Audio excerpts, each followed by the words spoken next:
when designing this final conference, I mean, we decided to have a policy roundtable for a very simple reason. I mean, we know that actually at political level, the gender equality, but also I would say the academic and research freedom is under attack in many countries, and we still have the freedom to discuss and deep these topics. But it's also a turning point in the European policy on gender equality. So our project was funded a few years ago. Now the policy on gender equality is changing. The gender equality plans support is not anymore there in the way it was before. But for this and for many other reasons, we invite the four panelists you have here. So I'm starting from the left, Marcela Linkova from the Institute of Sociology, Czech Academy of Science. Thank you, Marcela, for being here. And Marcela, I mean, is apart from a scholar, I think is one of the preeminent experts on this topic. She has been coordinating many projects in the past. Gender Action is just the last one, but I mean, she has been a passionate policy maker on gender equality. Thank you for being here. And Jad Iafrate is from the European Commission, Directorate for Research, and she's a gender equality officer. Yeah. And thank you for being here. And then Ross Hood from the Higher Education Authority in Ireland. I think Ross has been working on gender equality at national level mainly and on the European project also. So I think we value his contribution both from the Irish perspective and from the European perspective. And then Eva Lojkowska, that is part of the consortium from Dansk. I mean, she has been a fantastic partner, and but their contribution was also broader than the MINDtheGEP. You may know that Dansk has been awarded as a gender equality champion by the European Commission. And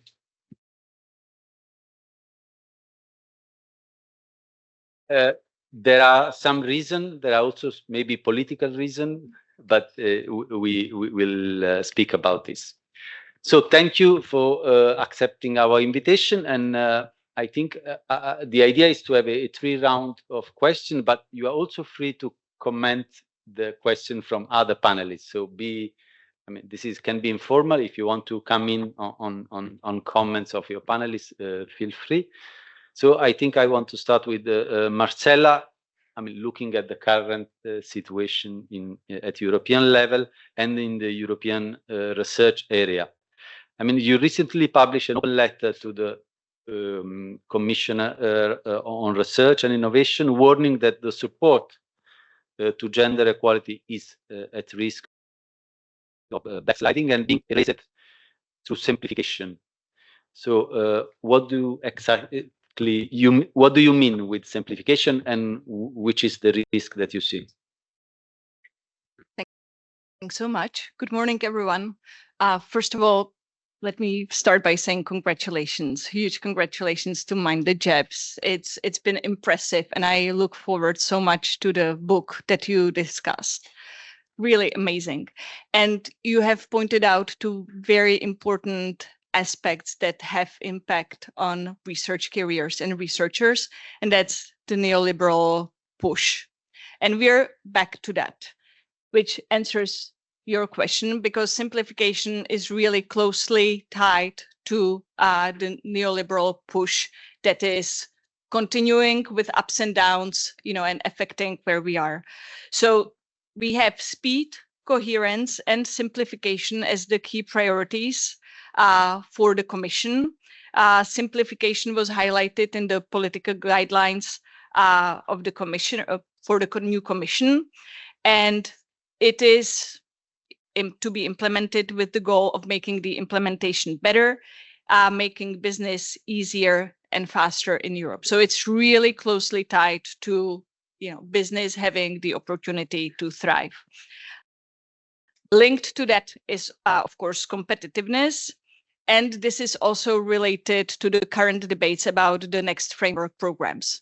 I mean, the framework program is the crucial funding that we have in the EU also has been for gender equality. I think that we would not be where we are without funding for structural change. So, hugely important step taken by the Commission. But this is now, I would argue, in really, under threat. Discussion has been going on for the past several months of the so-called competitiveness fund. So it was not even assured that it would be a self-standing funding line. Now it looks like it will be, but it is supposed to be very tightly linked to the competitiveness fund, and the Commission President von der Leyen said that we need a seamless flow from fundamental research to applied research to startups to scale up. So we can see the business logic in this very strongly. Another thing that we're seeing is the huge stress on defense spending and military spending. And I think that, of course, we understand why, and it is important. But at the same time, I think it will be really critical to insist that we safeguard funding for civil causes and civil research so that it's not subsumed to military spending. And so all of this, I would argue, is really running the risk of eroding meaningful institutional change through gender equality plans. We have the risk of eliminating GEPs altogether in the next framework program, because this is another round of negotiation. And if the push from the community and policymakers is there to eliminate, it will be eliminated. And so now, if I can talk a little bit about what we just experienced now, the Commission put the proposal in Work Program 2025 to what I saw as watering down the GEP eligibility criterion. And I am here now speaking as the member state co-chair of the ERA Forum subgroup on inclusive gender equality, which is an advisory body to the ERA Forum. And so when the strategic program committee members, that is member states, realized that this was going on, there was a very strong pushback from the member states that we do not want this. We do not want any change in the GEP eligibility criterion because we have not evaluated it. We don't know why. I mean, it was not consulted with the member states, which was our main issue. And so this was withdrawn, but we are now in the process of negotiating the change for the work program 26-27. And the GEP eligibility criterion will change. So now our major task is to ensure that it is not diluted, that the objective of clarifying the GEP eligibility criterion is what happens, but in the process, it is not diluted. And so we really need to stay vigilant. And so for the strategic, if I may still, for the strategic responses, what do we need to do? So one thing that we have been trying to do at the EU level with member states is strategic framing. So it is really to keep gender equality in the spotlight by linking it to competitiveness, excellence, and resilience. And I have to tell you, I mean, personally, I hate this. I really hate, strategic framing for the purposes of this, but you need to make gender equality intelligible to all the different actors in the system. And if this is what will help us for the next 3 years, then we will need to do this. One thing, my colleague Angela Wroblewski from the Institute of Advanced Studies in Austria has been doing really important and interesting work analyzing correlation between gender equality and innovation. And what she has been finding out that gender equality and specifically the Gender Equality Index correlates with innovation scoreboard. So the innovation leaders in the EU and strong innovators also score the highest on the Gender Equality Index of EGE, but also have the highest proportion of women in decision-making on boards. And, this is before the GEP eligibility criteria, but also had the largest proportion of institutions with a gender equality plan. So this is an important argument. If you do gender equality, you also score high on innovation. And we need to understand better why, but it is there. We also need to frame equality as a quality measure. If we want to attract the best and brightest, we need to have good working environment where people can thrive. So we need to tackle precarity. We need to tackle short-term contracts. I mean, the research career is not in the best shape. We need to build coalitions, and I will be speaking about this again, but we really need the coalition building at the national level. So I would like to ask all of you to please liaise with the members of the ERA Forum subgroup on inclusive gender equality in your national context and work with them. Support one another because you need one another. We need this national level collaboration. It is really necessary that gender equality practitioners cooperate with the policymakers. You tell them what the issue is, because if you don't, they have no other way of knowing. And we need to work at the EU level transversely. So, I mean, at the member state level, we are really committed. The ERA policy agenda 25-27 has just been adopted at the Competitiveness Council last week. We will continue. There is structural policy on gender equality. I will speak about that later. But we really need to all work together and keep vigilant. We really need to follow the policy developments so that we can mobilize and step in at the right moment. And so with this, I would also like to invite you to join a mobilization network that we have just launched in the Gender Action Plus project so that we keep people informed and we can mobilize when something happens. And to conclude, we are now in the ERA Forum subgroup preparing a position paper on academic freedoms and gender equality, because we really need to explain very solidly that academic freedom and gender equality are linked. You can't have one without the other. And if we let academic freedoms to be eroded, particularly feminist and gender research, as we are seeing in some parts of the globe, then what are we doing? Just thank you very much. Thank you.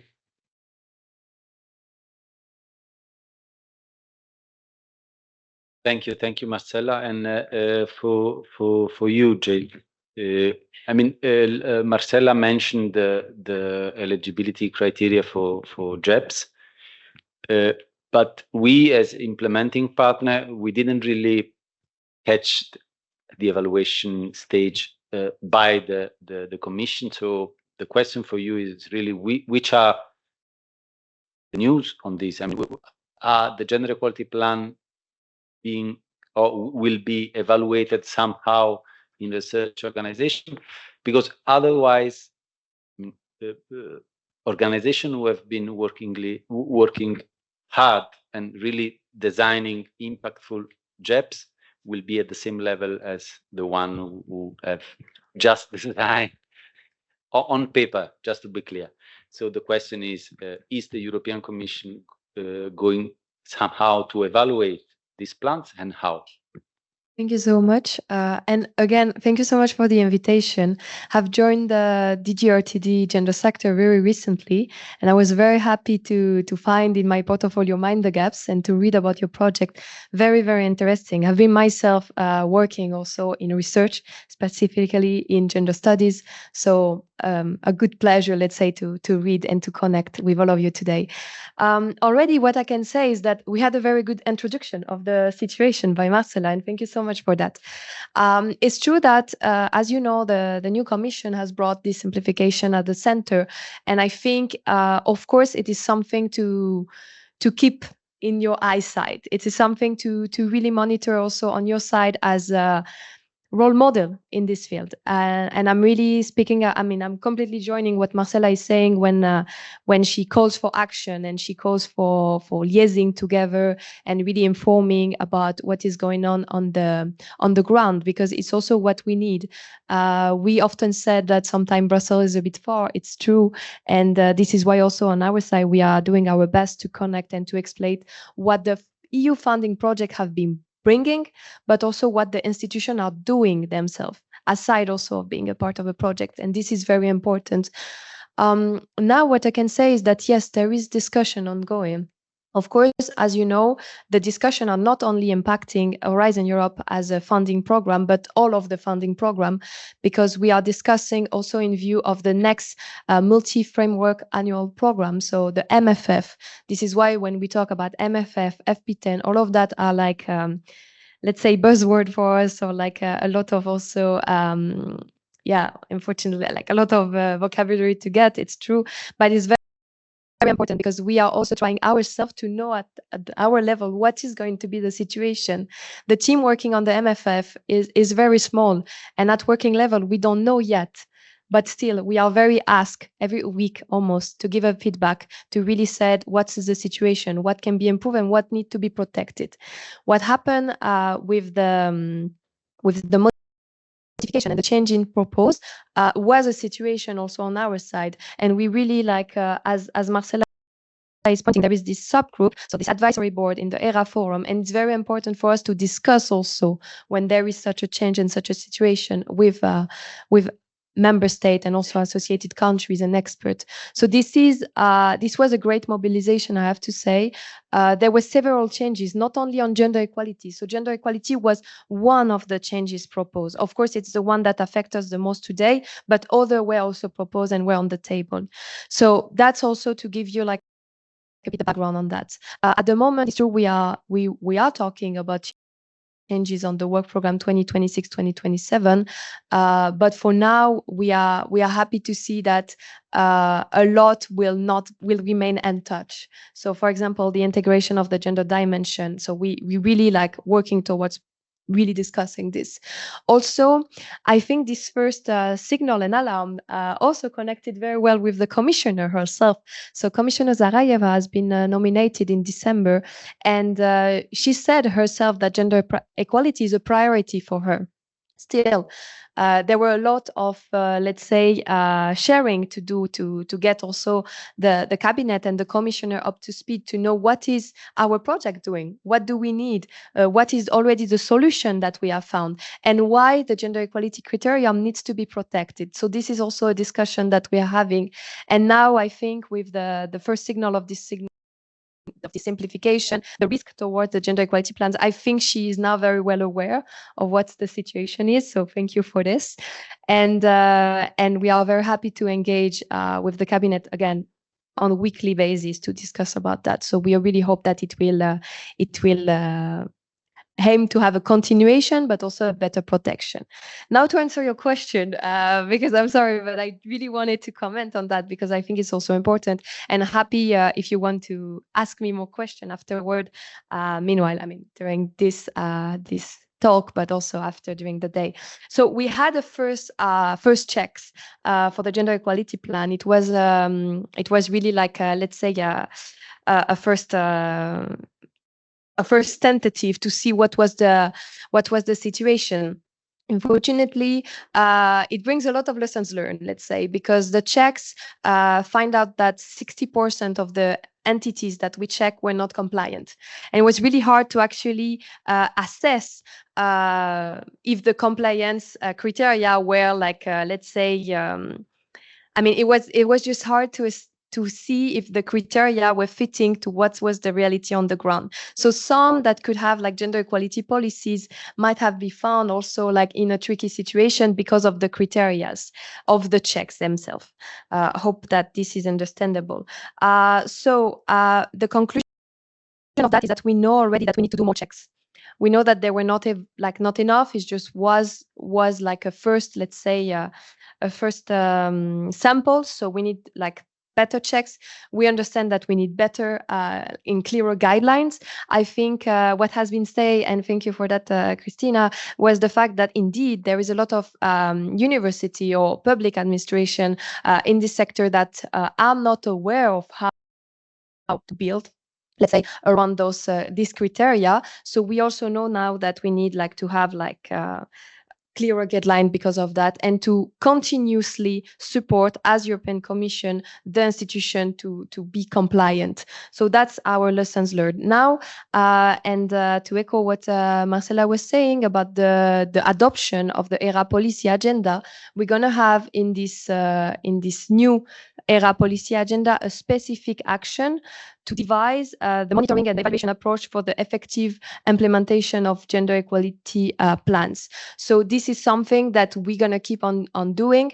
As you know, the gender equality plans as a criterion is very recent. So we are really working towards the implementation. So this was the first steps. Of course, as you said, I mean, in our case also for 4 years, 3 years wasn't enough yet. So we are really working towards this implementation, and we hope to get Institution Hub to speed. Something else that I can say is that we're gonna have a call for tenders. We want to establish, so with our team, we are preparing.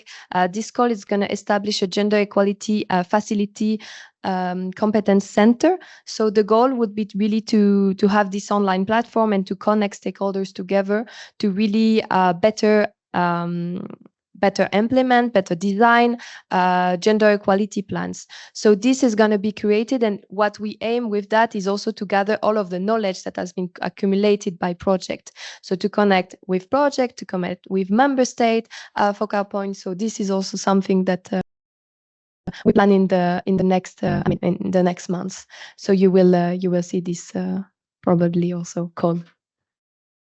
Thank you, Jade.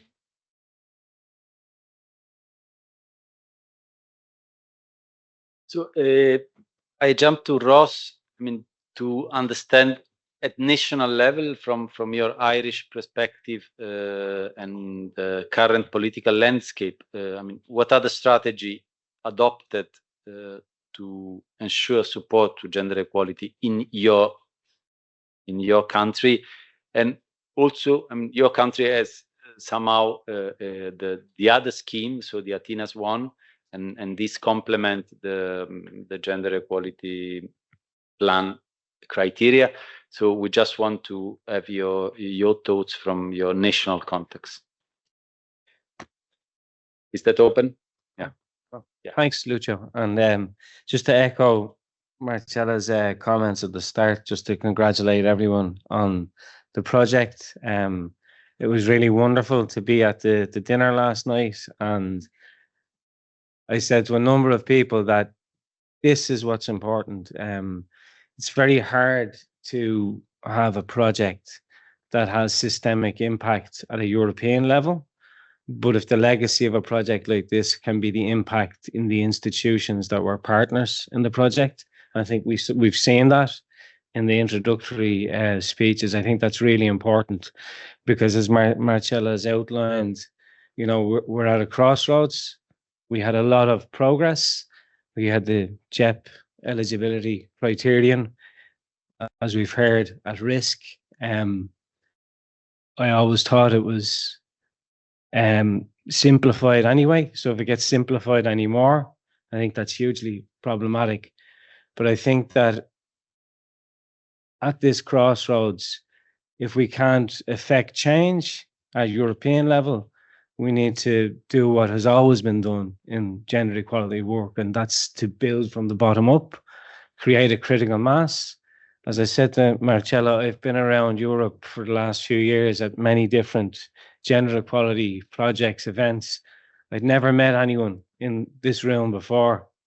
So this is a whole bunch of people who are committed to this agenda, and you're not the only ones. There's other people, you know, in other projects and at other conferences. And I think that that's something that is really, really important in a project like this. So just to congratulate everyone in that regard. So your question, Lucio, was around, you remind me, what was the actual question? It was around I mean, the actual question, the GEP eligibility. Yeah, and the Athena's one. I mean, you have another scheme as Ireland and UK. So so I don't know. I'm sure that most people here are familiar with the Athena Swan Charter accreditation. Ireland was a very early adopter of Athena Swan in, I'm going to say 2014. We investigated implementing a pilot with Advanced HE, and we brought it in. So in many ways, I think we were the exemplar of how having a GEP eligibility criterion was important, because in Ireland, we made it compulsory for all publicly funded universities to have a level of Athena Swan accreditation to be eligible for national research funding. So for the state research funding, no researcher in a university was eligible to apply without the university holding a certain level. I think it kind of goes back to the point about the GEP criterion as well. In some ways, the Commission have tried to run before crawling or even walking. One of the things that we built in around the eligibility was that there were timelines. So institutions had a certain timeline within which they needed to have Athena Swan accreditation. And then there were other timelines around the level of award they held. So they would have to hold, they would have a number of years to achieve a bronze award. Then they would have to hold that bronze award once. Then after the second cycle, which is probably 7 years maybe, they would have to apply for a silver award and so on. And so it was gradual, and it didn't force institutions into a situation where they developed a GEP that was just a piece of paper. It kept it. The other thing that's been worked really well in the Irish context is that Athena Swan is a de facto quality assurance of GEPs. So we as the state agency don't have to check the GEPs, because we know that the GEP that's attached to an Athena Swan application that's been successful is a really, really high quality GEP. One of the things that we did maybe three or 4 years ago, when the GEP eligibility criterion came in at European level, was we worked with Advance HE to adapt the Athena Swan Charter to make it more inclusive. So to move, not simply be about gender, but to bring in more inclusive things, intersectionality, but very much aligned to the Commission criteria.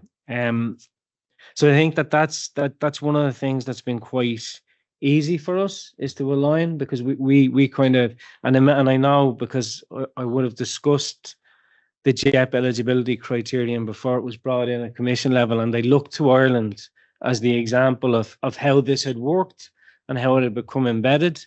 And obviously you go and do it, and then you look into it and you go, oh my God, we did all these things wrong. But at the same time, we did one thing really right, which is bring in the criterion. So it's a work in progress. I think one of the other things that we've done at national level is introduce guidance for institutions, so how they can align Athena Swan applications with the GEP eligibility. And I know you probably asked me about this again, but one of the things that's been really important about the criterion, and we've seen that across Europe, is that senior leaders have to pay attention, because it's in there. And I think that that's what we've seen in Ireland. By linking Athena Swan to research funding, it's made institutional leaders who may not have been that interested in gender equality realize that they need to be involved. And in most cases, it's a case of getting people through the door. You know, previously maybe they didn't want to listen, maybe they didn't want to even engage in conversations. But once they do, and I know Marcella doesn't like the excellence piece and that, but I always say everyone in the room here understands the moral imperative for gender equality, but not everyone does. And sometimes you have to be pragmatic. You have to make a case, you know, it's best for business. The innovation score stuff is really, really interesting. So it depends on who you're in the room with, how do you make the argument. Thank you.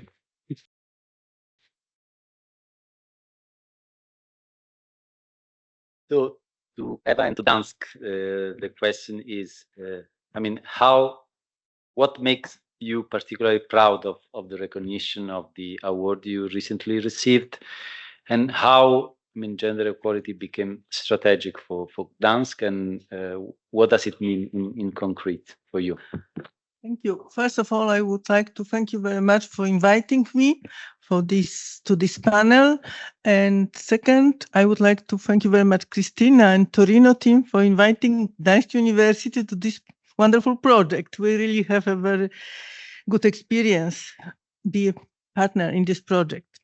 And I am really convinced that the University of Gdańsk has made enormous forward in the area of gender equality within the institution itself, but also inspired other institutions in the region. I think this is very important. We are not working only at the university. We work also in our region, and especially we are working on gender balancing in leadership and decision-making roles at our universities. And just I would like to give you some numbers, because this is the best argument, I think.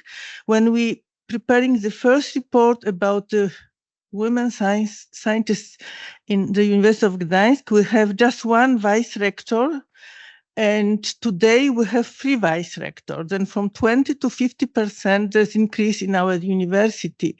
We can say that today our university is really in this decision body, we have 50% of women, but it's not only the numbers from our university.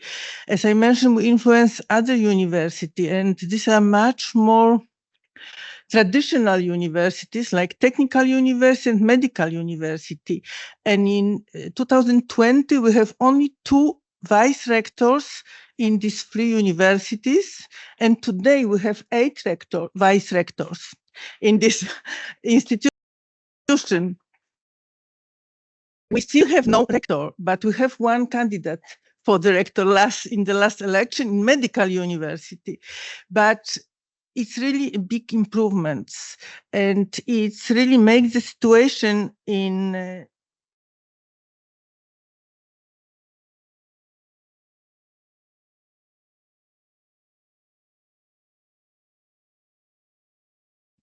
that it's important for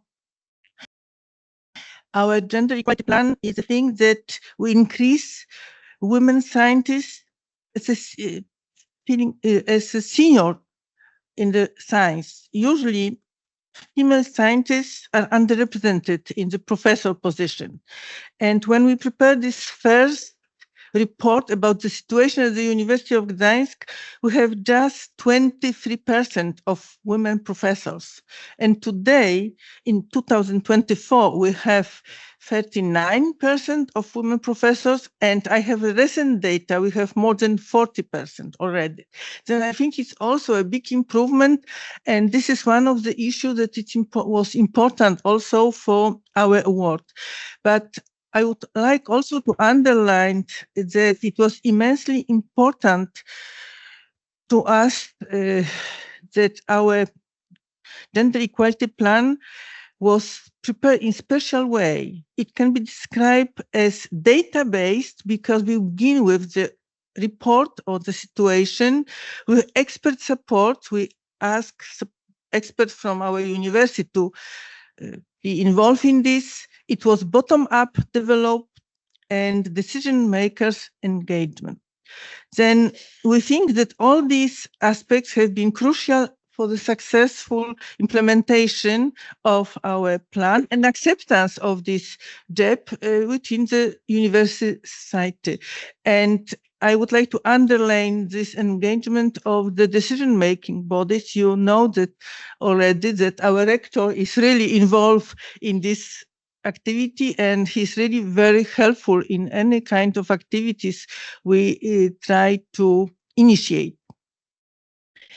And I believe we will be able to build on the program achieved by with the GEP, with this first GEP, especially strengthening the importance of the role of the coordinator of gender equality plan. And we established a new gender equality plan. I have a booklet if someone is interested. It's in English, then it's of course in English and in Polish. And we really underline in this new gender equality plan the connection with other university institutions that are involved in different kinds of aspects. For example, UG Psychological Support Center, the Office for Disabled Person, and also we collaborate with the people that are connected with LGBT group and that works with staff and students. And finally, the coordinator will also stimulate and organize the activity focused on social responsibility of our university and will collaborate with the Center for Social Responsibility at our university. Then we have a lot of different activities, but I think the most important for sustainability of our gender equality plan is the fact that our gender equality plan is included in the strategy of the University of Gdańsk. This is very important. There were some words in former strategy, but in the actual strategy for 2025-2030, there is exact words about gender equality plan, and importance of this plan is really underlined. I think this is the issue, and I think this is the reason that we can be sure that this gender equality plan will be really kind of policy and strategy of the university. Thank you very much. Thank you.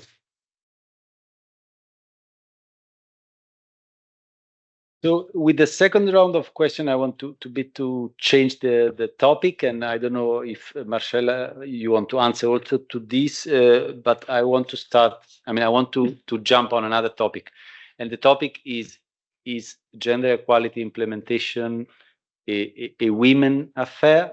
I mean, there was a very interesting study, I think, that was promoted by the Commission about the impact of gender equality plans across Europe, that showed that women often carry the burden of the developing and implementing the GEPs, and potentially detracting from their research time.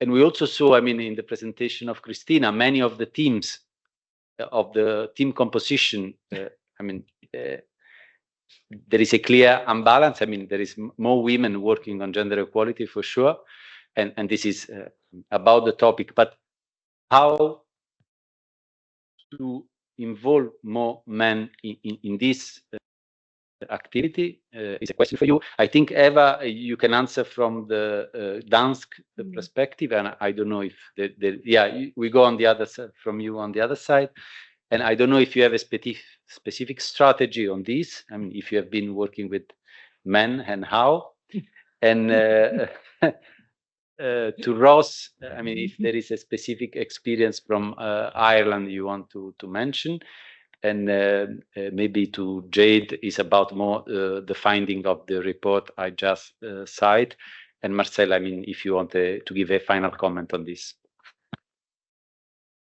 We start from you, Eva. Thank you. Well, well, I think it's very important to include men, and I always underline that our gender equality plan is not prepared for women. It's prepared for all the university and for all the staff and all the students.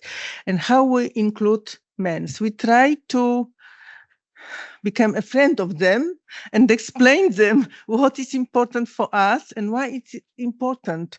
And we have such an experience already that several men that were really skeptical about this gender equality plan and the really need to develop this plan now are really our supporter. It's, of course, I have to say this, it's of course easier when the man has a daughter, because he's also thinking about his daughter. And if he has a daughter, he will thinking also about her future. Then for him, the gender equality plan is maybe more important, and it's easier to attract this kind of men. But from our experience, we can say that we really have a good collaboration. We have few men in our group, in the core group. They were not present here, but they are really involved in our activities. And as already Marta presented, we were preparing several films about the activities at the university, and some of the men were expert in these films. But also we prepare special film about the paternity leave and also fathers break to take care on children. Then I think it's always good to speak with men.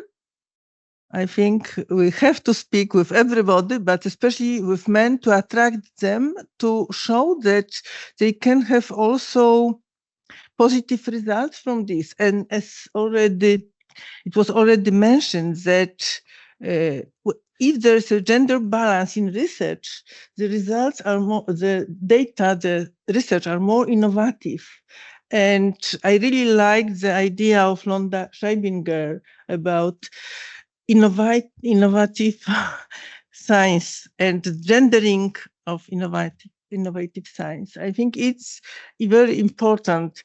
And I think we have not a problem at our university now. Maybe 4 years ago, we have more problem with the men, but now they really would like to be involved, and they are really our partners. Thank you. Ross, your experience and your insight from your context. I should make a confession. I have a daughter.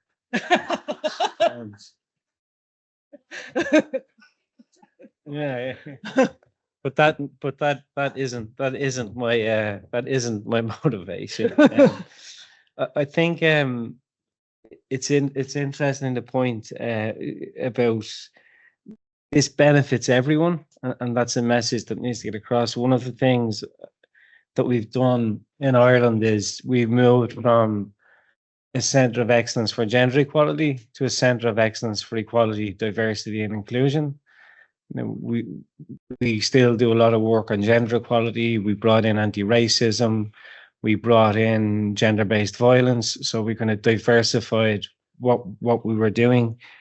And actually, at the time, I think I was the one who pushed the most to make sure we didn't lose the focus on gender equality, because that was the problem. That if you go straight into inclusivity and inclusion, you get the impression that gender equality has been fixed and we don't need to worry about it anymore. But I think in general, I think it's interesting, Lucia, that you cite the report, because I don't think we needed a report to tell us that the burden falls on women. I remember in June 2019, when I took on my role at the time as the head of the Centre of Excellence for Gender Equality, with actually very little experience in gender equality, because I was a public servant, a functionary, and that this was the job I was given. And I went in, and we had a national meeting in a boardroom, a big room like this with a big, oval table. No, there was 25 people there, but there was only about 3 men. And I looked at the room, and then I thought, oh, this is how the women normally feel. And it was something I always remember. It was very important to see that and to be a man in that situation. And that's what I mean about bringing people in to see it. But even though we're conscious of it, it still is a major problem. I mean, a lot of work has been done, and a lot of gender equality work is done around allyship, even things like, even though it's probably not the best approach, unconscious bias training has at least raised awareness of the issues. And these efforts to educate and engage male colleagues are ongoing. But I really think the key to engaging men in gender equality work is the fact that we need to put a value on it. the problem is that for the most part, work on gender equality is not valued. There's no reward, there's no recognition. Christina said, we're doing a project, we have funding. When the project ends, we all go back to our day jobs. Yeah, because anything that we do to advance this work will be on top of the other work that we do. And again, it goes back to Marcella's point about excellence and about different arguments for gender equality. And really, male colleagues are going to ask the question, what's in it for me? And when they look at gender equality, they think it's work that is going to advantage women over them, which is not what it is. So we need to be quite pragmatic here, and if institutions begin to put value on work, if there's reward and recognition, that will draw more men into it because there's a value on it. But at the same time, it will be of benefit to female colleagues because now the unseen work that they're doing will be rewarded. In God, I think it was 2021 we did the gender review. 2022, Marcella was on the expert group. We did a national review of gender equality in Irish higher education institutions, and I'll quote, one of the recommendations was that all appointees to leadership roles be required to demonstrate tangible evidence of leadership in the advancement of equality as part of the assessment of suitability for the role. So as you can see, the idea is that we need to embed equality in these processes, and to be honest, we've had some success in Irish institutions taking it on, and it's it appears in so for rector positions or whatever, one of the things that they're asked is, what do you do on equality? And again, this puts a value on the work. If this is a criteria for promotion, if it's a criteria for recruitment, it becomes valued. And it doesn't disadvantage anyone. It just, in the same way that we have other criteria around research. And I'll finish by saying that we have, like, this issue of involving men has been highlighted in Ireland, and it's one of the things that, even though we've had great advances, most of those advances have been achieved by the work of women. So we have a couple of projects at a national level. One was engaging men in building gender equality. So we developed a pilot program, and I can send details around that.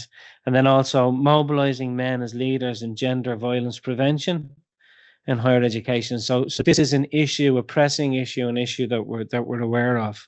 But I think that ultimately, the value, the recognition, the reward, that's really, it has to be part of the job, not something extra. Yeah.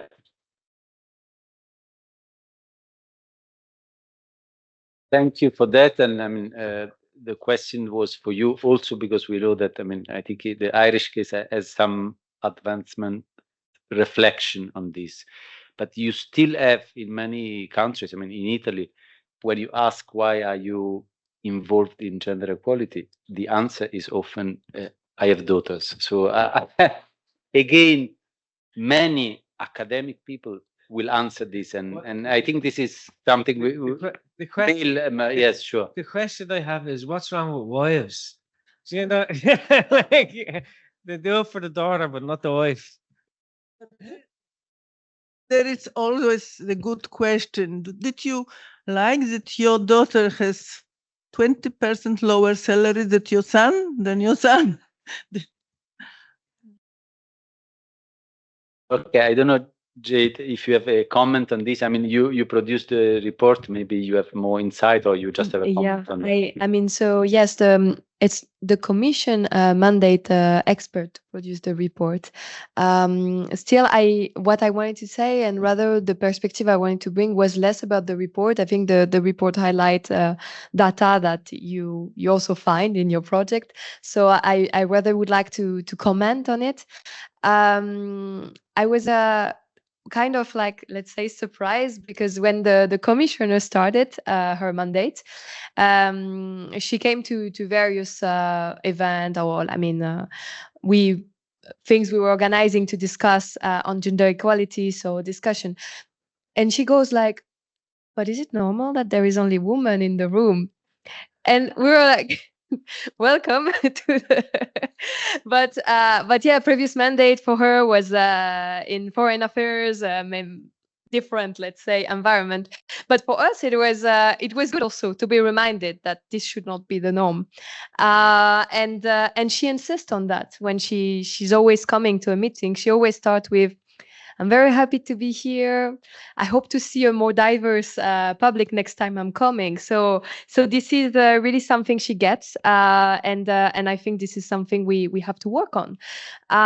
What I can say is, yes, on the side of the commission, on the side of the agencies, of course, we promote a sense shared of responsibilities. So, of course, we don't think this should be the norm when we promote gender balance in the European research area. This goes for all the sectors. This is not only about promoting a woman in STEM, it's also about promoting to have more men in other fields where they are also underrepresented, because we also know this is an issue, and this creates all of the, let's say, gender inequalities that we are also talking about. So what I wanted to say is that with the criterion, it's true, it was rather like a top-down approach on the side of the commission, still based on many facts that made us believe that this would be the way forwards, also because of the competencies of the EU, which are different than what the competencies are at the member state level. So let's say our area of improvement is based on the competency on the treaties. So that's really the thing I wanted to say. But with the criterion, something that notably we did without, I mean, let's say it's a focus indirectly on men, but still it's to take into account men's, is the fact that we suggest to have mandatory trainings. And this is something for us that is also having this in mind. Like, if you have trainings, then you have different, you are raising awareness. The point is not to raise awareness with the person that are already aware, but to go beyond. And also something else that I really like in the presentation before, but so as a part of the findings, but also something that we consider on our side, is the fact that if a gender equality plan is being designed, it should we should have like more dedicated time to really involve and reach out also to men, to involve them in the process, to have a participatory approach, because it's true that we talk often about the velvet triangles, so the academics, the institution, and the national levels. But what we don't talk about is also like, okay, what's going on the ground? So how do we take time to reach out? How are we sure the reach out is going to work? And this is always like a workout raising awareness. As Rose was just saying before, sometimes the added value is not seen. And this is definitely something that would be good to work on. As you might know as well, and here I get back my policy officer, let's say, hat, the commissioner would like to have an action plan on women in R&I and in startup. This plan, yet called Action Plan for Women, also foreseen to address gender balance, because it's something she has also dear to her heart. So this is something. And another little promotion, let's say, there is some new project that started. I don't know if you're aware, they are like really focused on gender roles in extremism movement and on masculinities, and they are fascinating. I really recommend you to check. One of them is called Men for Them in particular, and it's about masculinities and democracy. And perfect. So you will definitely talk more about it like during the conversation, but please also do not hesitate if you have questions, because I really enjoy following those projects since they start. I think they are very timely, especially with the number of backlash that we can see. So voilà, that's for the continuation, and I'll pass the floor. Thank you. Thank you, Jade. And I don't know, Marcella, if you have a comment on this, or we want to follow with the other question. If I can briefly, hugely important things. I think that we need to keep in mind that this is about privileges and power. We should never forget the fact that work for gender equality is about interrogating and questioning issues of privilege and power. So it's not a technical issue. And with that, it goes to really deep emotional things. And I think that I don't need to explain to this room that very often the people working for gender equality need to navigate very difficult circumstances of fragile egos, particularly masculine egos. There's a lot of emotional labor that goes into this, and that is invisible, and goes to what Ros was saying about how do we recognize this work? How do we recognize it for the women that predominantly now do this work? And it ties also how we set up systems of research assessment so that this work is recognized and it becomes part of job descriptions. And this must be part of job descriptions of everyone in leadership position. If you lead a team, you need to have competence in gender equality. Otherwise, you should not be in leadership position. That should be the policy. This is what gender equality plans should require from supervisors, team leaders, anyone from middle rank leadership positions. And not to be so, let's say, pessimistic, I think that there's a huge value in co-creation and creating safe spaces. I had one of the most amazing experiences in Gender Smart project when we engaged only with men in a group discussion. And our goal was really to understand what is at stake for them in it, what do they think about it, and whether there's any space for them to support the work of the colleagues who were only women. And, they were all over the place. Some thought it was just total nonsense. Some of them were saying, well, I have been doing this for 15 years because I care about the women in my team. I don't need a gender equality plan to do this work. And we were able together to create a safe space for 2.5 hours. And we were going away from that room with all the men saying, God, I wish we had done this at the beginning of the project. Which goes to the fact how to do this, how to create the conditions for the institutional change, because you can't reach them as the officer, as the team, because they won't give you the access, right? So how to set it up so that few months into the project, you can start creating these safe spaces, and how to make sure that we have money. How do we have the time, resources, and money to conduct these? Because you need skilled facilitator. You need people who are capable of building the safe spaces and creating security, discussing deeply personal issues, because I had the men discussing how they feel, insecure in relation to their kids because they are discussing non-binary trans issues and they have no idea what the children are talking about. This costs time and money. And so we really need to insist with the leadership and change the GEP eligibility criterion in a way that this is embedded in it, that the leadership knows they have to give time and money so that the institutional change can happen.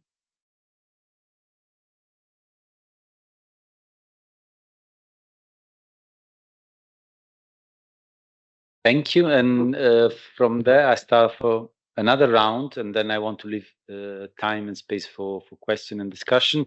And I start again from the power relationship. So when we speak of power, power relation is not only on gender, but it also involves other dimension, and this is the perspective of intersectional work. And I mean, many many are pushing for GEPs that are more intersectional, so are including other dimension apart from gender in the analysis and in the action. And these include, I mean, marginalized group rather than less powerful group, or also epistemic or discipline that are less capable to be at the center of the arena. So the question to you, and I start again from Marcella, how this can be included in the gender equality plan, and I mean, which are your suggestions on this?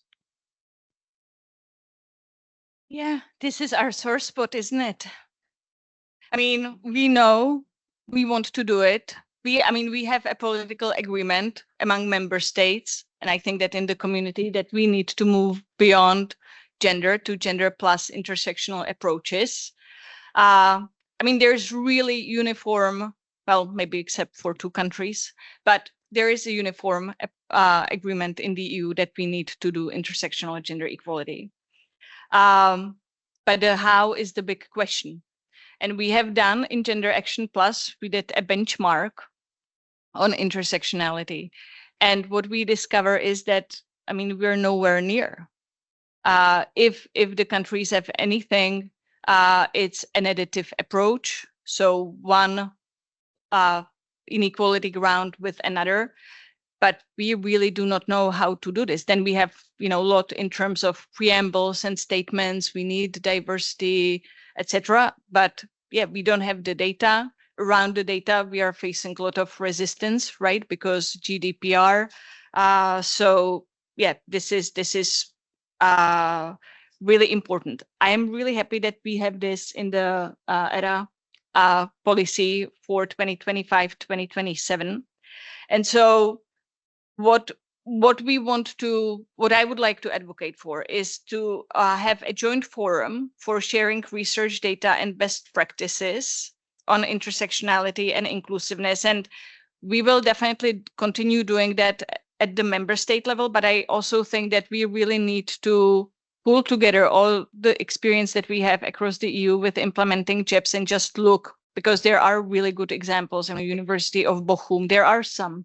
Ireland is leading on this.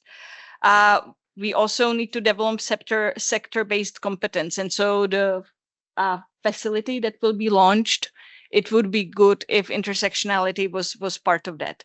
We need to have more research. I mean, really, the Commission should focus on giving even more money into gender and intersectional research in the upcoming period. And I think we also need to start building the competencies, capabilities through the GEPs.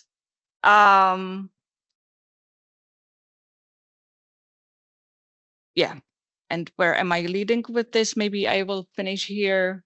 But I think that the issue is that we have a lot of uncertainty with the data.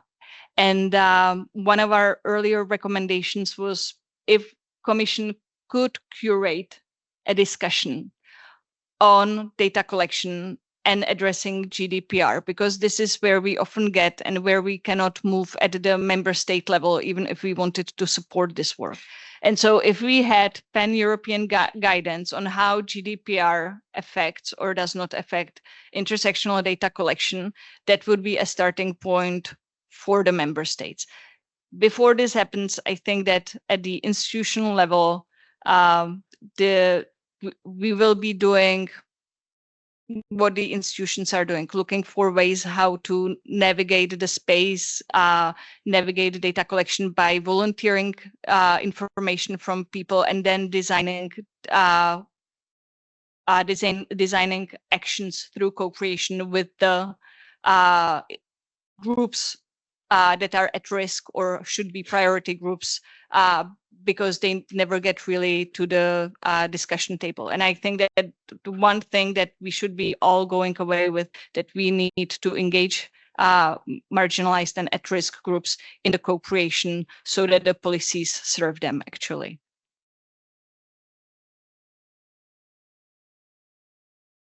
Thank you, Marcella. I mean, rather than a question, I mean, there are some messages from Marcella for the European Commission. I don't know if you have a comment on this. Well received.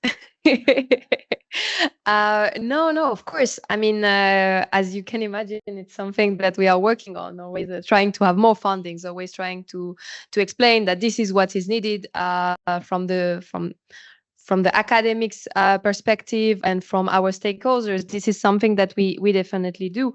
What I wanted to say is that on this, in particular, the EU has been very active in promoting the intersectional approach.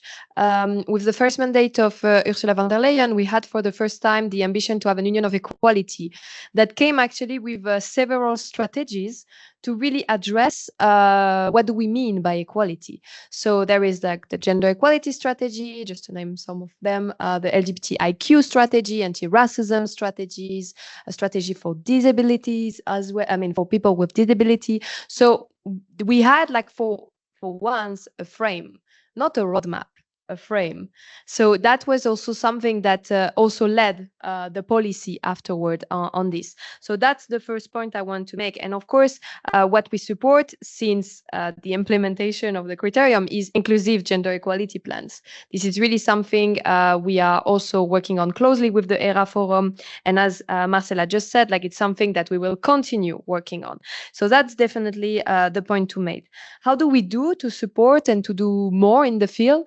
Of course, we do it through funding programs. So for us, it's let's say the bottom up. So what is happening? What are the best practices? How can we identify champions? So there were just in January 3 projects launched under a call that was support inclusive gender equality plans. And one of them in particular really focused, for example, on LGBTI groups. So how do we take them into account better when framing a gender equality plan? So that's just to give you an example. But also you will see downstairs, maybe some representatives are already here, but there is the Inspire project with the Center of Excellence of inclusive gender equality plans as well. And they have 12 community of practice that also can, again, foster what we were telling before, the need to have more mentoring, the need to have more exchanges to identify the good practices. And again, as you know, there is like, here a little promotion, let's say, we are opening at the moment the calls for the next champions. Maybe your university could be one.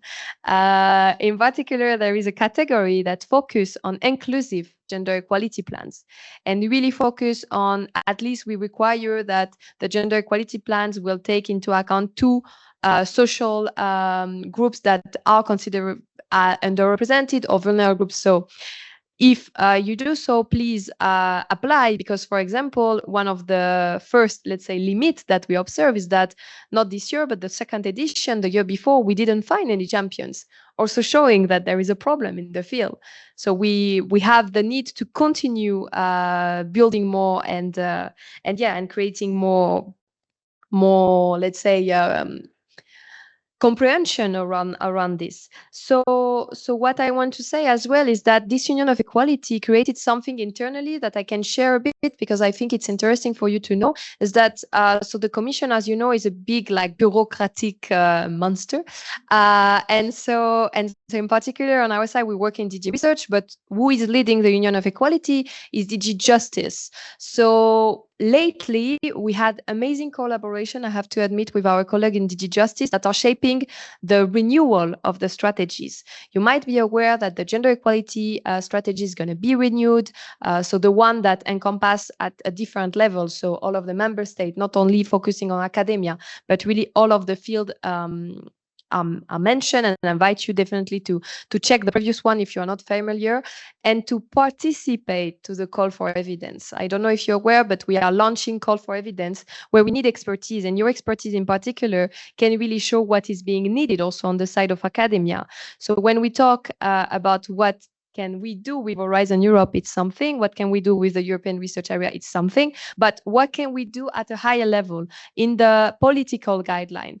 This strategy is going to happen in any way. How can we ensure that the stakeholders of research are also a part of it? And this starts with you, with answering to the call for evidence. So that is this one, and this is something that I would like to share. And also on our side, something else is that, for example, recently, just to give you like a little highlight, there were also the discussion on the renewal of the LGBTIQ strategy. And I participated to the consultation where there were many representatives from different organizations coming. And I was really happy because when I joined this meeting, I joined as a representative from DGRTT to show also what we were doing, what can be something to repeat, at different level. And suddenly I had researchers in the room that were saying, but in Horizon Europe, there is a gender equality plans. We could maybe do more to other EU fundings. And they were themselves bringing, that there is actually good practices of what is being done. Not perfect yet, but they can be implemented at other level. And this is also a part of other issue that we know, like gender budgeting, for example. So all of these are discussions that are taking place, and we are trying really to foster the synergies, what we call synergies. It's not like there is a simplification, but there is synergies. How do we make it that when DG Justice is reflecting on their funding, they also consider what we are doing under Horizon Europe? And I think this is something that is increasingly flourishing lately, and it's a very good sign. So I hope, I'm happy to answer also any question on that if you may have, but it's something that on our side we are very excited about also, to see how to also promote better and avoid any backlash at higher levels. Thank you. And Ross, I don't know if you have a comment on this intersectional perspective, if you have a direct experience. I'm looking at Marcella because I always have comments on this. I actually was, if memory serves me right, I worked on the report in Gender Action Plus on intersectionality. We talk about intersectionality a lot as a theory. That's one thing.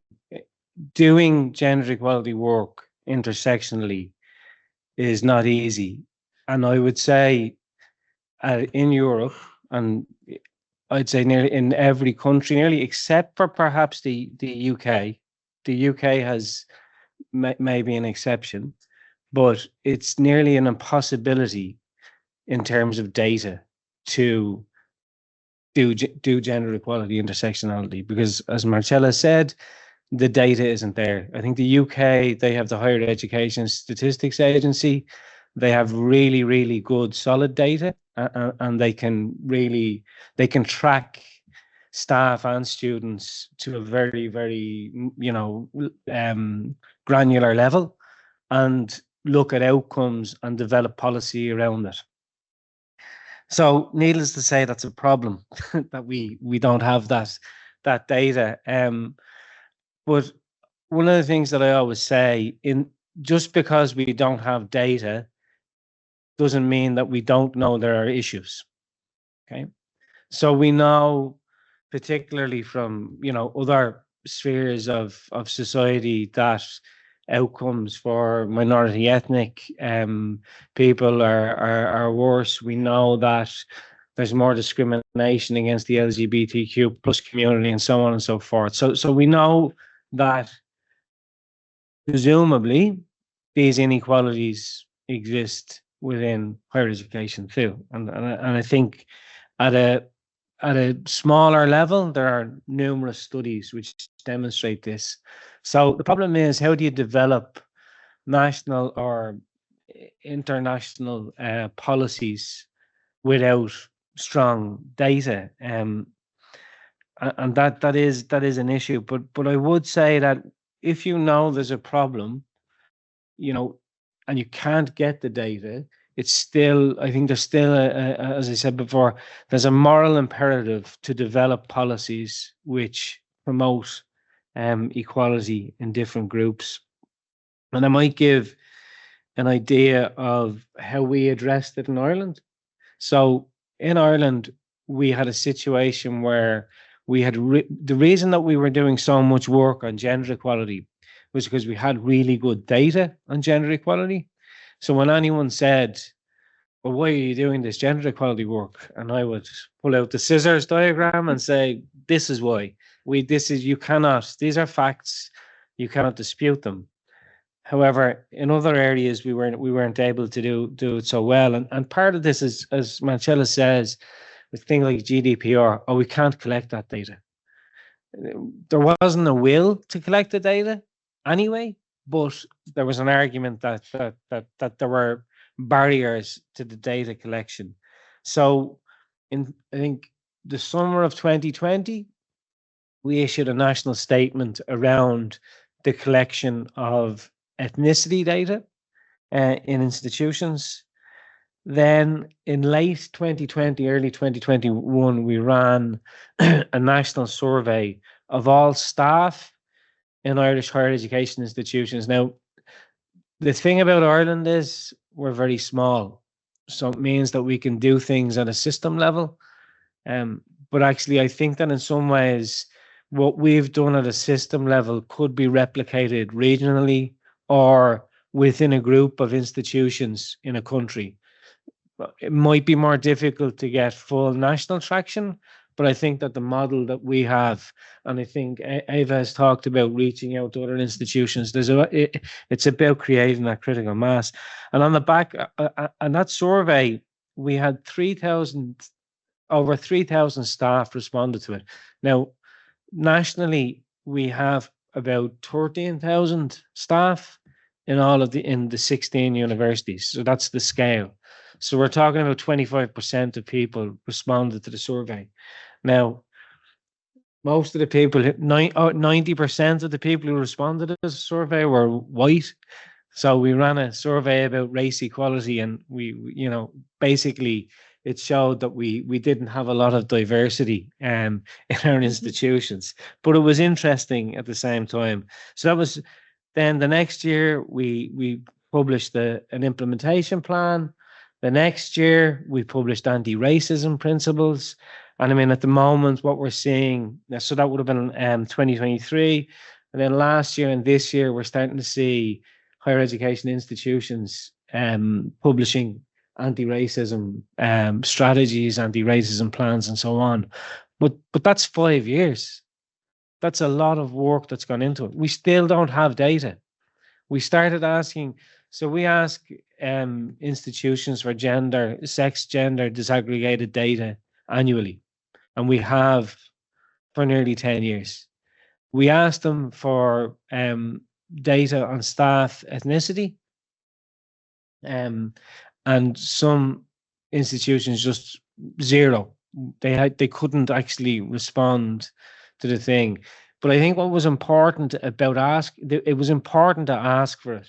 So I knew when I asked for it, I wasn't going to get it. But by asking for it, it's made them have to find it. So, that's kind of how we've pushed it along. But it just shows that work isn't intersectional. Well, what I did was I created 2 programs of work. I had gender equality and anti-racism, but they're not. They can't speak to each other because the survey I did is separate to the data I have. So I think we need to be really realistic. I think that, yes, our work needs to be intersectional. Yes, our work needs to be inclusive. But there's a potential issue that if we are too focused on data, that we won't do the work and we get stuck. And I guess an anecdote would be when I started working in gender equality, and I remember saying this to Marcella years ago. I said, if I see one more presentation with the scissors diagram, because for the first year, I'd say, of going to conferences and talks on gender equality, all I was ever shown was the problem. And that's what's good about projects like this. We're working towards solutions. And that's how far we've come in the last 5 or 6 years. So we're no longer highlighting the problem. We're looking for solutions. And I think in intersectionality, we have the risk of going down that road where the problem is, oh, we don't have intersectional data. So we have to kind of avoid that, because I don't think we will have it anytime soon.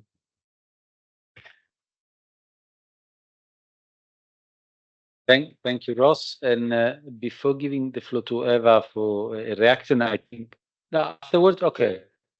No, Marcela want to react, but after you, please.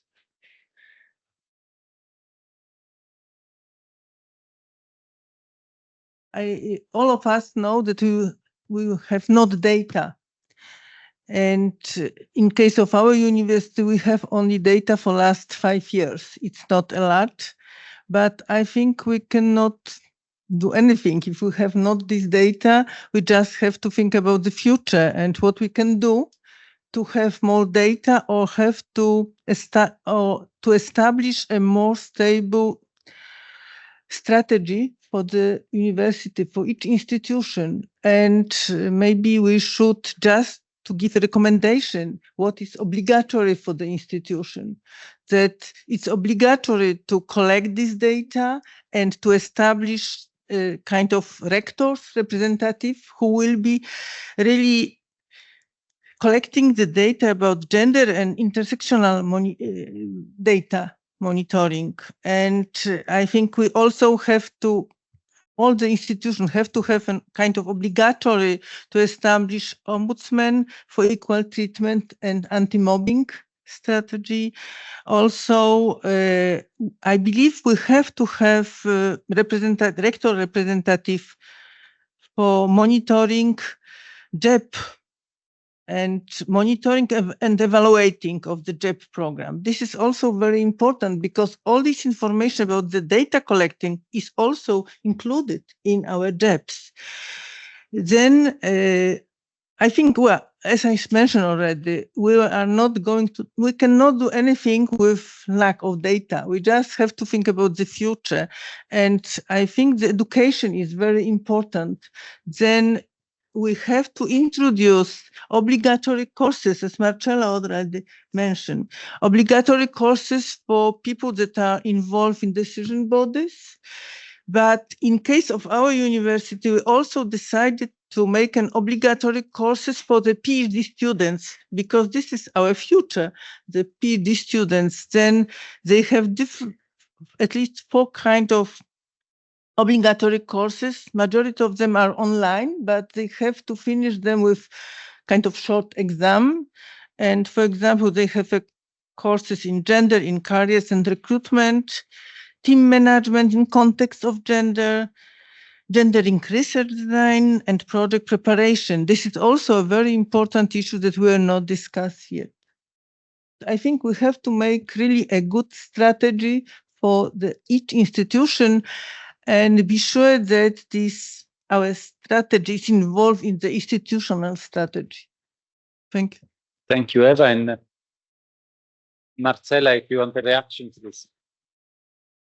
Yeah, thank you very much for all these points. And I really want to follow up on what Ross was saying. I mean, the lack of data, first of all, should not stop us. And secondly, we really need to go out and talk to people. I would say that that's the most important thing, just to engage and discuss with people from differently marginalized groups what is at stake for them in all of this, what is their experience. I will give an example in the Gender Safe project, which focuses on gender-based violence in research and higher education. We did a small-scale study of needs assessment among people from specific at-risk groups about their experience of gender-based violence. And we got such wealth, it was just 20 interviews, such wealth of information and insight into how the institutions are failing them. Even practical things about how to communicate, what is lacking in terms of communicating about policies to counter gender-based violence at the university level. And so from this, I think co-creation and engagement really need to be at the heart of this, not only with men and decision makers, but also with the specific at-risk groups. I mean, the whole community. We need to deploy these to get into, what is there. And brings me back to the core of the issue again, hierarchies and privileges, because people from at-risk positions, especially in relation to gender-based violence, I mean, this is what they go against. I mean, the privileges of the people who get then protected in the institutions, investigations, and all of that. And so, yes, engage, give them voice, and take it on ourselves, have the responsibility to amplify the voices of those people who are not positioned to speak as loudly or get to the table because they don't, and the experience of the people from minoritized groups are just horrendous. I mean, that's what we know, from the small scale studies. Thank you.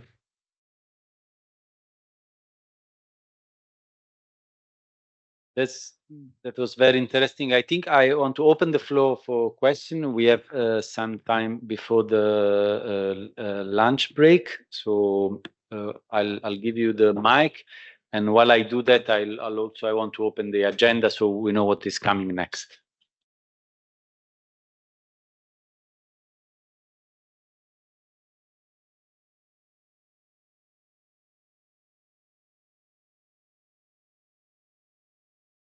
This is muted.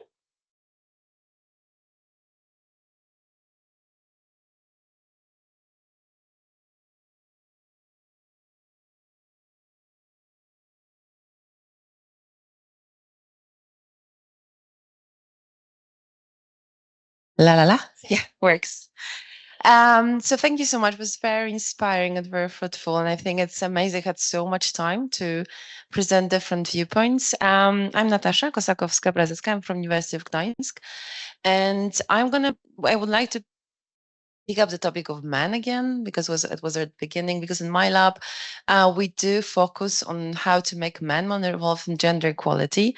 And well, it started from the fact that I don't know if you're all as unsettled as I am, because when you look at data, especially among the young men, and you look at data from young women, there is a larger widening gap in terms of their political preferences, and boys go to the right and girls go to the left.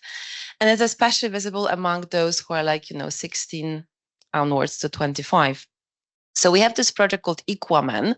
So we are looking for the factors that make men Equamen, like Superman, but it's like Equamen, right? If you put Equamen to Google search, there you have Jason Momoa. So kind of, we think it's a kind of icon of this project as well. So we're looking for Equamen, and we're looking at different factors that make men involved in gender equality. And one of those issues that actually talking about benefits does not work on men, but it works more when you talk about losses. So what men can lose when they don't have gender equality. And I think it's important in terms of how we frame the narrative. And speaking of the losses, I also wanted to ask for your opinion about one of the things that is actually making boys and men turn to right is that they fear feminism. And they have this collective angst about gender equality. And one of the things that we do build narratives around the gender equality is that it's focused on women, right? So are there any chances or any plans to maybe also change gender equality indices? I know that European Union is also collecting those data. And there's this item about time. So how much time unpaid work do men and women spend on? But since in our data, we also see that, for example, what makes men more willing and approach gender equality is that they see that they're losing, for example, child custody, that they're losing also mental health and physical health. So are we planning on collecting more data on men and their physical and mental functioning? Because this is something that can flip the coin and can make men's view gender equality as their own cause as well, not only women's, because I think that's one of the things that we could do. Thank you.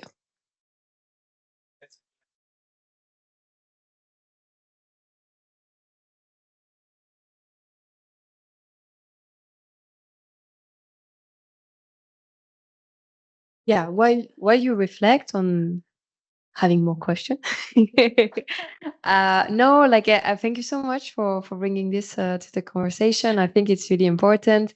Something I'm often amused with. Lately, we started to review project when applying? What do they put in the case, integrating gender dimension in research? Very funny enough, they didn't put we have a daughter, but they put there is woman in my team, meaning that they didn't understand the question, which also maybe brings some evidence. But to just like, without deviating too much, just to answer you, yes, there is like research that also focus on men. Like on Horizon Europe in Cluster 1, you will see some research that also focus on men for mental health, for example. On our side, the answer also we had was also this call on gender role in extremism movement. So this is something we keep in mind. This is something we want to address. So we do it, yes, through funding, but again, the next gender equality strategy is going to be key in this regard, because we know that we have an increasing backlash. We know now, and I mean, I'm not going to, I hope I'm not going to raise awareness on that. I think you already were aware, but now quite often we receive even press question asking us, is the Commission aware of the methodology of this project? Do you think the results are tangible? So we are not only questioning feminism as a belief, or no, now we are also questioning directly academics. So there is also academic freedom at stake. So that's definitely something that we want to find an answer with. This is something we are talking about with member states.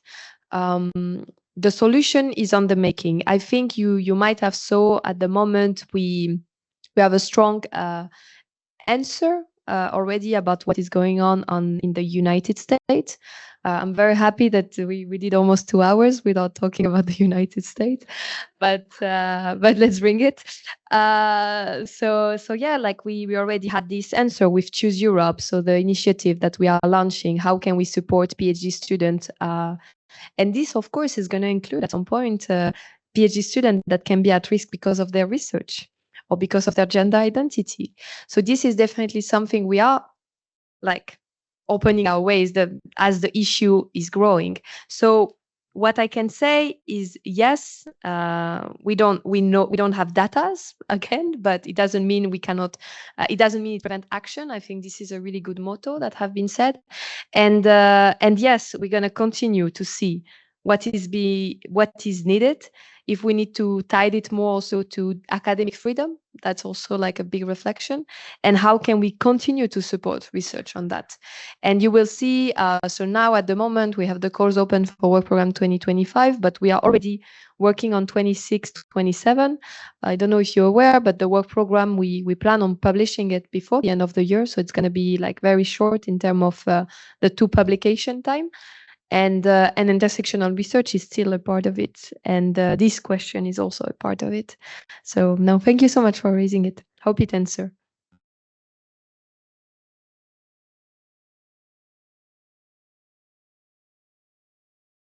Okay, thank you. Yes, on the data, I just wanted to say, yes, as Marcela was saying, yes, no data, no policy. Let's remember data is also qualitative data. So it's still data. And it's only not just a way to go around, but it's also has its own strength that for things like intersectionality maybe is working even better than qualitative data, which has a lot of even technical, very complex issues.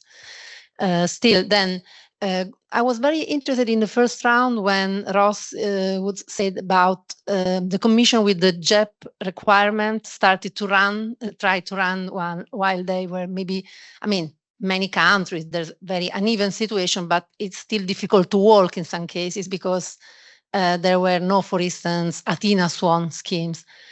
And I've been involved, I'm from Knowledge and Innovation, so involved in the project, and we've been involved with also Marcel and other partners in a project lately, which was called Casper, which was exactly about bringing in, building scenarios for certification schemes, which could have been some sort of European Athena Swan, or building on HR strategy for researchers, or a brand new one. And this was exactly a way to start walking to then maybe probably run. And when the results were delivered, the Commission was just starting to launch the eligibility criterion. which was, I mean, great. I mean, that's an amazing accomplishment.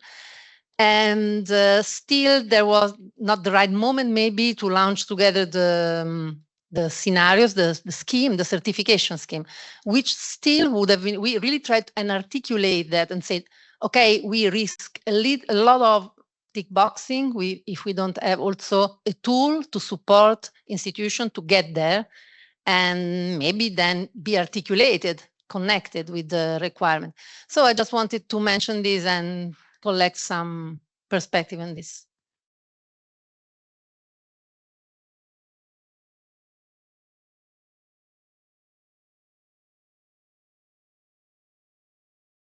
Thanks, Marina, sorry. Thanks, Marina. No, and I'm aware of Casper, and I was quite interested in the outcomes of what was feasible. I think that you're first of all, you're completely right about the types of data, which is how, when I described the work we did on anti-racism, we went the other route to create a different type of evidence base. I think that in terms of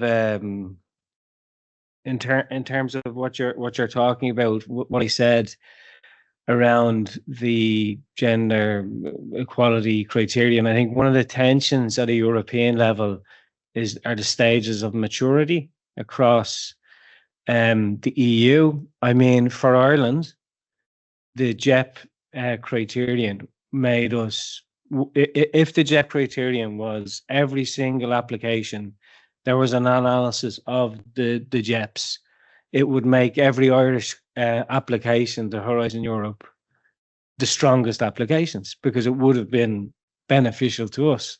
So I could have argued for that, but I think the tension is to do with the maturity of where different member states are in terms of advancing gender equality.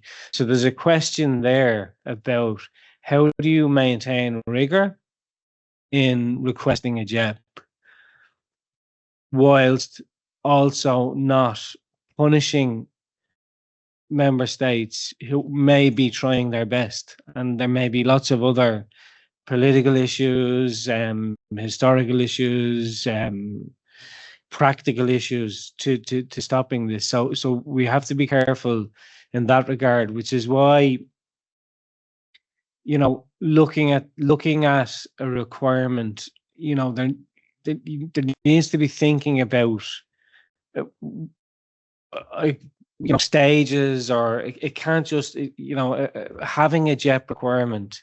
Like my biggest worry at the time, and I said this to Jed's colleagues, that the JEP criterion ran the risk of just not even being a tick box, but, you know, somebody just saying, "There's my JEP, thanks very much."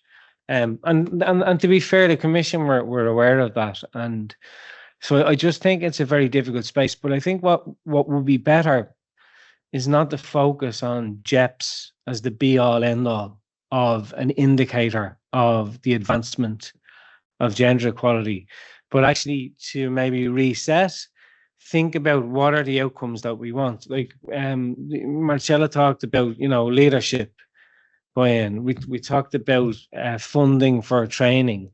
Yes, they have to be included in the JEP, but maybe they're just part of the pack. You know, when you apply, you have your team, which has its research expertise, and then you have a section where you say, and yes, in our organization, we have this, this, and this, or we're moving towards it, or whatever. And I mean, it's so nuanced, and there's so many different ways of going about it. But I think that looking at the result, so what's the purpose of the JEP criterion?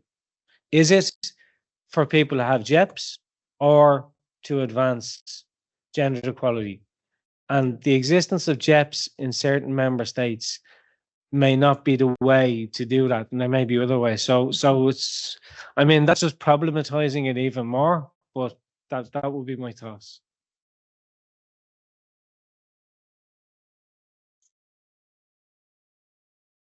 If I can add to this, I think that even knowing that the JEPs are so imperfect, I mean, we know that in some institutions it's just a shred of meaningless paper, yes, but some are great. Some are awarded, and yes, we need to focus on the outcomes. So I think that the monitoring and evaluation that we will be working on is really important. But I think that it's really critical that we have really solid policy in the EU at the EU level, and we must continue the JEP eligibility criterion because of the countries where the political situation is difficult. I was now at the beginning of the month at a conference that colleagues organized in Slovakia. Slovakia is in really difficult political situation. And yet you can see that the institutions find ways to continue, and they continue because of the JEP eligibility criterion. That's the only reason they can continue working on gender equality. That's the reason they are able to launch a community of practice of gender practitioners, and they derive strength from that. They can come together in, unimaginable situations, and just they have space to bitch about the difficulties, they can share how difficult it is, they can support one another, and this is what is needed. And for countries like Slovakia, for countries like Hungary, we need this. Poland was there. My colleague Magdalena Chrobak-Tatara was talking at the conference about how that changed. And we need to keep the countries in difficult political situations in our fold. We need to keep them in all of our projects. We need to keep them to the extent possible in the ERA Forum subgroup, in the projects such as we had Gender Action and Gender Action Plus.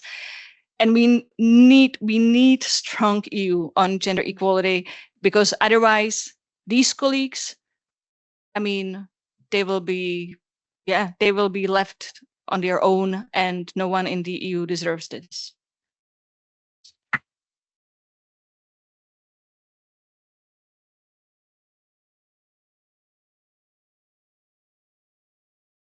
Please. No, thank you so much. I think it's yes, it's a reminder to do. The current situation isn't ideal in terms of the criterion, the way it was based and implemented. But yes, we are talking about Central Europe, and of course, it's a study case for many reasons. But I'm coming from France. I don't have specifically the impression that it's any better. In terms of implementing in the university, I'm saying, and as you can maybe imagine, I'm out of university since not so long, so I can tell you. So there is many improvement to be done, and I don't believe that there is in one country a uniform set of good students, if we should say that this way. So I think there is many work to do at very different level. I think there is a lot of work to do also outside, for example, what is now the new scheme of University Alliance. Yes, this works, but what is happening outside as well? So there is to bring light to many different, let's say, regional scheme. This is definitely important. This is something that we're going to continue to do. I think, you bring Casper, but it's true that Casper was a great success story. Brings a lot also of result. So many other projects also did, and we are really trying to, based on our policies, on what the project are bringing. This is why we also hope that the community can foster and can continue growing in this regard, because we need also the community to support the policies. We don't want to do just a top down and not having the follow-up. Unfortunately, sometimes this is true. This is what's happening with the JEP. I think this is something to highlight again. But I'm sure that now we are really starting to grasp a lot of different community of practice that are well implemented, that connect well, that doesn't only connect with, let's say, usual suspect, a university that already perform better, but also welcome newcomer. And this is the way forward. And this is what we're going to continue to do. Also, we have a lot of hope that the ERA policy agenda, this renewal, will bring strong, let's say, new knowledge, but also new discussion. I think the discussion previously mentioned on the GDPR, for example, is definitely needed. we also navigating through the lexic, so the vocabulary. We are still at this level. We are trying to agree on what we are talking about, and this is still there. So there is sometimes a conversation that is like in double speed, and that's also something that we need to consider in our policy making. And of course, again, in the frame of what are the competency of the EU. So the EU, of course, advocate to promote EU values, wants to equality being one of the many EU values. But we are also, let's say, I consider the word limited, other will say framed, by what are the competencies and who are we discussing with? So the member state. And this is why the stakeholders on national state are very important, because they are also raising awareness and creating a better understanding. So it's a two-way, and this is definitely what we can reflect. And then I wanted to add something else that I forget. So if it comes back, I will definitely add it. But yeah, I mean, very stimulated by the conversation. So thank you again for that. I think it's important also to hear different perspectives. So thank you. Thank you.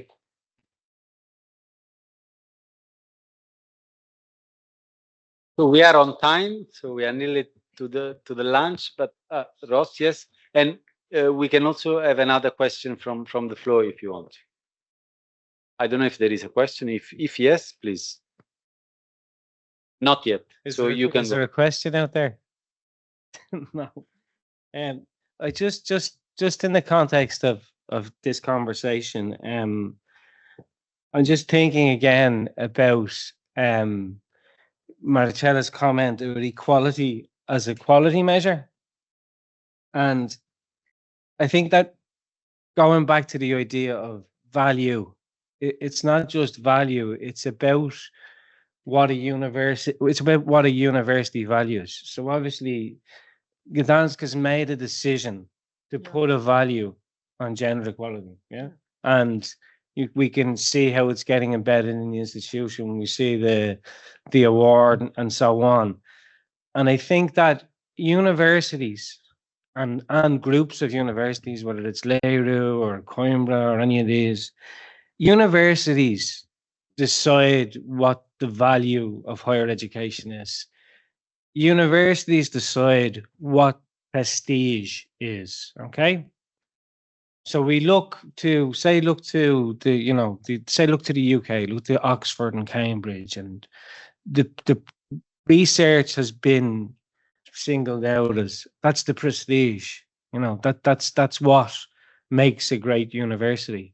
But we have, groups in Europe that sit outside of projects like this, that sit outside the Commission, that are very, very powerful. We're talking about institutions that are multi-million euro,